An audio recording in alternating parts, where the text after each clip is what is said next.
నమస్తే, welcome to Telugu రాజ్యం. నేను మీరామ్. బెట్టింగ్ యాప్ ప్రమోట్ చేసినటువంటి ఎంతోమంది సెలబ్రిటీల్లో ప్రధానంగా ఒక నలుగురు పేర్లు అయితే బయటకు వచ్చాయి. మంచు లక్ష్మి, ప్రకాష్ రాజ్ గారు, రానా మరియు విజయ్ దేవరకొండ. వీళ్ళని ఈడీ విచారించబోతున్నట్టుగా వార్తలు వస్తున్నాయి. ఇందులో ప్రధానంగా 23వ తేదీన రానా, 30న ప్రకాష్ రాజ్, వచ్చే నెల 6న విజయ్ దేవరకొండ, 13న మంచు లక్ష్మిని విచారిస్తున్నట్టుగైతే ఈ డేట్స్కి సంబంధించి అయితే రివీల్ అయింది. ఓవరాల్గా ఇందులో ఎలాంటి అంశాలకు సంబంధించి వీళ్ళని విచారించే పరిస్థితి ఉంది, వీళ్ళకి శిక్ష పడుతోందా అనే అంశం గురించి మనతో మాట్లాడడానికి సినీ మరియు రాజకీయ విశ్లేషకులు భరద్వాజ్ గారు ఉన్నారు. ఆయనతో చర్చిద్దాం. భరద్వాజ్ గారు నమస్తే అండి. నమస్తే అండి. సో ఈ విషయంలో మీ పర్స్పెక్టివ్ ఏంటి, ఏమనుకుంటున్నారు? అంటే రానా నేను విచారణకి హాజరు కాలేను, కొంచెం టైం కావాలి అని అడిగినట్టుగా ఒక వార్త బయటకు వచ్చింది. సో ఆయన టైం తీసుకుని వాళ్ళ లాయర్లని లీగల్ వ్యవహారాలన్నీ మాట్లాడుకుని వెళ్ళే ఛాన్స్ ఉంది. విచారణకు వెళ్తారు. అంటే ఈడీ ఏం మాట్లాడుతుంది వీళ్ళతో అంటే, ఈడీ ఏం తెలుసుకోవాలనుకుంటోంది వీళ్ళ దగ్గర నుంచి అంటే, వీళ్ళకి ఎక్కడి నుంచి అంటే ఆ యాప్కి ప్రమోట్ చేశారు వీళ్ళు. చేసినప్పుడు ఆ ఎండార్స్మెంట్ చేసిన దానికి ఏదో రెమ్యూనరేషన్ ఇచ్చుంటారు కదా వాళ్ళు. ఆ రెమ్యూనరేషన్ వచ్చినటువంటి డేటు, అక్కడి నుంచి అది వీళ్ళ అకౌంట్లోకి రిఫ్లెక్ట్ అయిన డేటు, క్రెడిట్ అయిన డేటు, ఇవన్నీ కూడా వెరిఫికేషన్లోకి వెళ్తాయి. ఇక్కడ మనీ లాండరింగ్ ఏమైనా జరిగిందా అనేది ఒకటే వాళ్ళు వెరిఫై చేస్తారు. అంటే ఇంకేవైనా చర్యలు, అంటే ఈ చేయటం ద్వారా ఇంకేవైనా ప్రయోజనాలు చేకూరాయా ఆ బెట్టింగ్ యాప్ల నిర్వాహకులకి అనే యాంగిల్లో వీళ్ళని ఎంక్వైరీ చేస్తారు. అంతవరకే. అంతకు మించి వీళ్ళని ఏదో ఇబ్బంది పెట్టడం, వీళ్ళకి శిక్షలు పడిపోవడం లాంటిది ఏమి ఉండదు.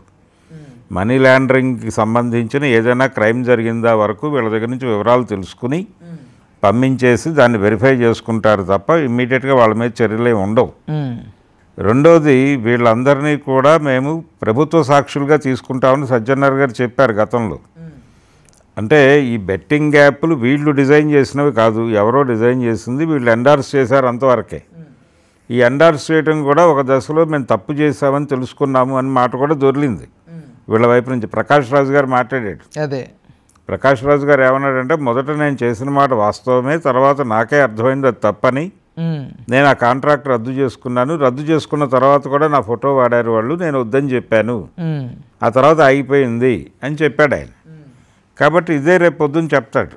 వీళ్ళందరినీ ఎలా ప్రలోభ పెట్టారు, ఎలా దీనిలోకి లాగారు అనే దానికి సంబంధించి వీళ్ళందరి వాంగ్మూలాలు కూడా, అంటే వీళ్ళందరినీ అప్రూవర్లుగా చూపిస్తారు కోర్టుకి అప్రూవర్లుగా చూపించి వీళ్ళని ప్రభుత్వ సాక్షులుగా వీళ్ళ సాక్ష్యాలు రికార్డు చేసుకుని వాళ్ళకి వ్యతిరేకంగా బెట్టింగ్ యాప్స్ ఎవరైతే ఒరిజినల్ ప్రమోటర్స్ ఉన్నారో వాళ్ళకి వ్యతిరేక సాక్ష్యాలుగా ఇవన్నీ వాడి వాళ్ళకి శిక్షలు పట్టడానికి వీటిని వాడతారు.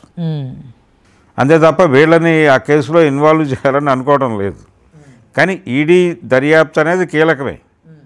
అంటే దీనిలో ఒకవేళ వాళ్ళు అనుకున్నటువంటి క్రైమ్ ఏదన్నా జరిగి ఉంటే వీళ్ళు వాళ్ళతో కొల్యూడ్ అయినట్టుగా ఒక నిర్ధారణ వస్తుంది. ఆ నిర్ధారణ ఆధారంగా కేసు వేరే టర్న్ తీసుకునే ప్రమాదం ఉంది.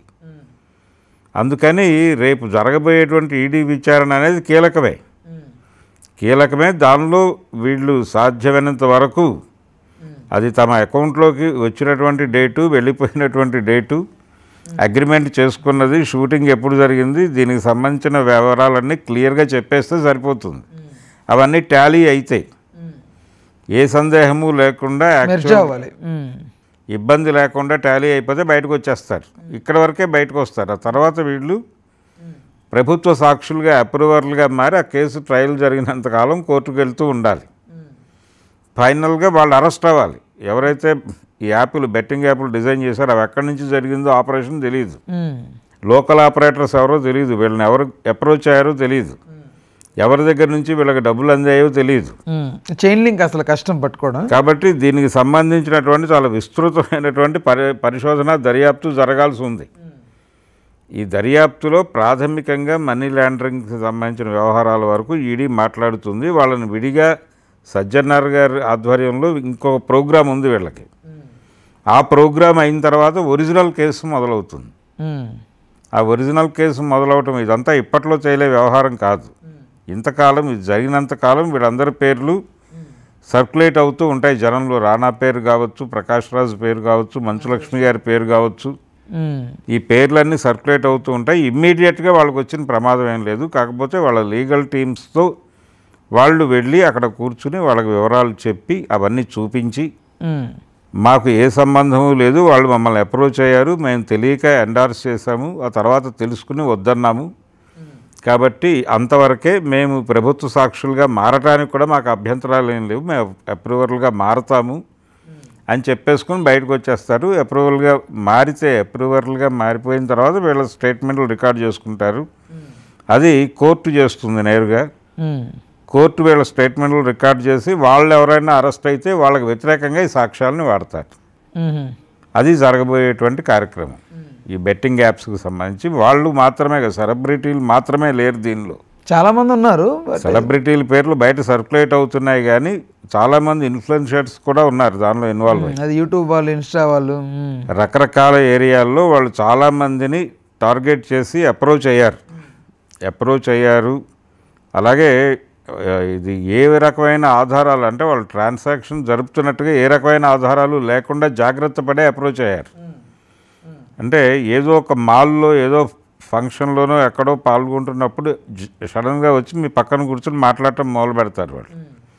మీరు ఫలానా కదా అనగానే వీళ్ళు ఉప్పొంగిపోతారు. మీరు ఫలానా కదా, మీ వీడియోలు చూస్తూ ఉంటాను నేను, చాలా ఎంకరేజింగ్గా ఉంటాయి మీవి అని మొదలుపెట్టి ఒక చిన్న ప్రపోజల్ సరదాగా కాఫీ తాగుదామని తీసుకెళ్ళిపోయి కూర్చోబెట్టి అక్కడే కమిట్ చేసి. ఎక్స్పీరియన్స్ అయింది భరద్వాజ్ గారు మీకు ఇది? ఈ ఎక్స్పీరియన్స్ ఎక్కడైంది మీకు ఇది? నేను ఒక మాల్లో ఇలాంటి సందర్భం ఒకటి చూసారా? అది చెప్పండి ఒకసారి, ఎక్స్ప్లెయిన్ చేయండి. అంటే మనం ఏదో కొనుగోలుకు వెళతాం, లేకపోతే ఏదో సినిమాకో దేనికో టికెట్ కొనుక్కోవడానికి వెళ్తాం. వెళ్ళినప్పుడు ఎవరో ఒకళ్ళు వస్తారు మన దగ్గరికి, వచ్చి నేను మీ వీడియోస్ అవి ఫాలో అవుతూ ఉంటానండి అని ఒక అభిమానిలాగా మాట్లాడటం మొదలుపెట్టేసి సరదాగా మనం ఒకసారి కాఫీ తాగుదామని తీసుకెళ్తారు అక్కడ ఉన్న కాఫీ షాప్కి. తీసుకెళ్ళిన తర్వాత నెమ్మదిగా వాళ్ళు ఎక్స్ప్లెయిన్ చేస్తారు. అంటే మేము మార్కెటింగ్ పీపుల్ అండి, మీరు చెబితే కొంత ప్రభావం ఉంటుంది ప్రపంచానికి, కాబట్టి ఒక మాట మీరు జస్ట్ ఎండార్స్మెంట్ మాత్రమే ఇది, దీనికి సంబంధించి పేమెంట్లు ఉంటాయి, ఆ పేమెంట్ మీకు ఏ మోడ్లో కావాలంటే ఆ మోడ్లో మేము అందజేస్తాం అని ఒక ప్రతిపాదనతో నెమ్మదిగా దింపుతారు. దానిలోకి ఏమాత్రం టెంప్ట్ అయినా కానీ అది అంటించేస్తారు. మీ వివరాలు, మీ ఆధార్ కార్డు లింకులు, మీ అకౌంట్ డీటెయిల్స్ కూడా తీసేసుకుంటారు అక్కడే. కాబట్టి ఇలా ఒక మార్కెటింగ్ స్ట్రాటజీతో బృందాలు తిరుగుతున్నాయి ఊళ్ళో. కాబట్టి అలా దొరికిపోయినటువంటి ఇన్ఫ్లుయెన్సర్స్ చాలామంది ఉన్నారు. వాళ్ళతో బెట్టింగ్ యాప్స్ ఒకటే కాదు, రకరకాలు జరుగుతాయి దీనిలో. రకరకాల ప్రోడక్ట్స్కి సంబంధించినటువంటి ఎండార్స్మెంట్లు కూడా చేయిస్తారు. అంటే నోన్ ఫేస్తో ఒక మాట చెప్పిస్తే అది జనాలకి కనెక్ట్ అవుతుంది అనేది మార్కెటింగ్ స్ట్రాటజీ.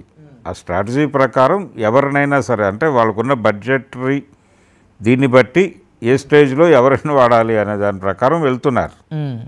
అందులో భాగంగానే ఈ బెట్టింగ్ యాప్ల్లో సెలబ్రిటీస్ దగ్గర నుంచి మొదలు పెడితే మామూలు యూట్యూబ్ ఇన్ఫ్లుయెన్సర్స్ దాకా చాలా పెద్ద జాబితానే ఉంది. ఇంకా వాళ్ళందరి పేర్లు మార్కెట్లోకి రాలా, కానీ కొంతమంది సర్క్యులేషన్లో ఉన్నారు, ఆల్రెడీ వచ్చేసారు బయటికి. అందుకని ఇది చాలా పెద్ద చైను, ఇది ఇప్పట్లో తేలే వ్యవహారం కాదు. కాకపోతే రానా గారు కొంచెం ప్రికాషన్స్ తీసుకుని వాళ్ళ లీగల్ టీమ్ని ప్రాపర్గా బిల్డ్ చేసుకుని అప్పుడు వెళ్దామని చెప్పి చూసి టైం అడిగాడు. వాళ్ళని టైం ఇస్తారు. ఇదేమీ వీళ్ళు ఏదో క్రైమ్ చేయలేదు, వీళ్ళు ఒక క్రైమ్కి అనుకోకుండా సహకరించారు. అంతకుమించి వీళ్ళు నేరస్తులు కాదు, ఎవరైతే యాప్ చేశారో వాళ్ళు నేరస్తులు. వీళ్ళు దాన్ని జస్ట్ ప్రమోట్ చేశారు, అది తెలిసి చేయొచ్చు, తెలియక చేయొచ్చు. నిజానికి దీనికి సంబంధించి ప్రభుత్వం ఒక పని చేయాలి.